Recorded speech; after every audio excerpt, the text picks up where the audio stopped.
Hej Mia, og tak for lektionen den 21.9.2007 på Skåndersholm. Her kommer der et par billeder fra vores lektion.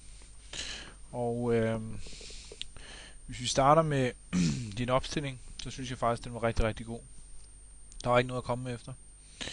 Der var derimod måske en lille bit smule med dit grip. Og hvis vi lige holder det herover, så kunne jeg godt tænke mig, at du fik en lille smule stærkere venstre hånd. Det vil sige, at du lige roterer din venstre hånd mod din højre side, og så måske lige holder din tommelfinger på venstre hånd lidt tættere her på din pegefinger. Og så sørg for, at din højre hånds pegefinger lige bliver krympet en lille smule mere rundt, så det hele bliver samlet en lille smule mere. Og her har du lige et billede, skal du lige se en gang. Så har du lige et billede af et rigtig godt grip, og det ser sådan der ud. Og der kan du se, at pegefingeren kører rundt, og begge revner, sige revnen der og revnen her, kører parallelt op mod højre skulder. Det er en lille bitte detalje, du kan arbejde en lille smule med. Men ellers, som sagt, rigtig, rigtig god opstilling, og faktisk et rigtig, rigtig fornuftigt golfsving. Hvis vi lige hiver det frem igen, så kan man sige, at den har manglet en lille smule. Det er simpelthen at få vægten og hoften til at skubbe sig fremad i nedsvinget. Og måske at køllen releaser lidt bedre igennem træffet. Vi ser lige herovre på venstre siden først. Der havde du et tilbagesving, som var godt, men måske med en lille smule for meget bevægelse væk. Altså lidt for meget over til højre for bolden, og lidt for lidt skulderdrejning. Stå en lille smule mere stille, lidt mere centreret, og rotere skuldrene lidt mere.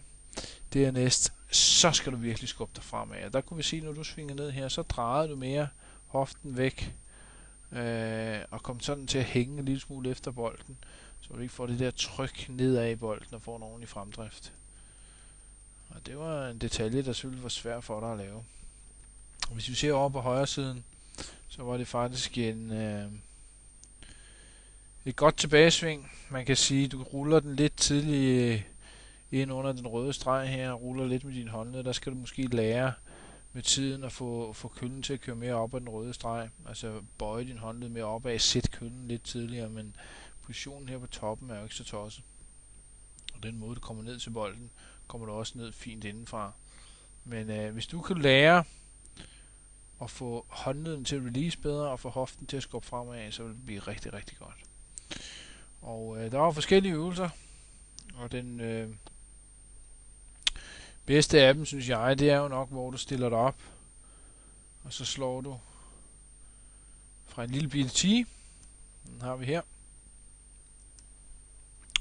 Og så gør du simpelthen det, at du selvfølgelig sørger for, at grebet er rigtigt. Og så svinger du simpelthen tilbage, stille og roligt op. Så kan du bare se, stille og roligt op, hvor du føler, at du måske lige drejer skuldrene lidt mere.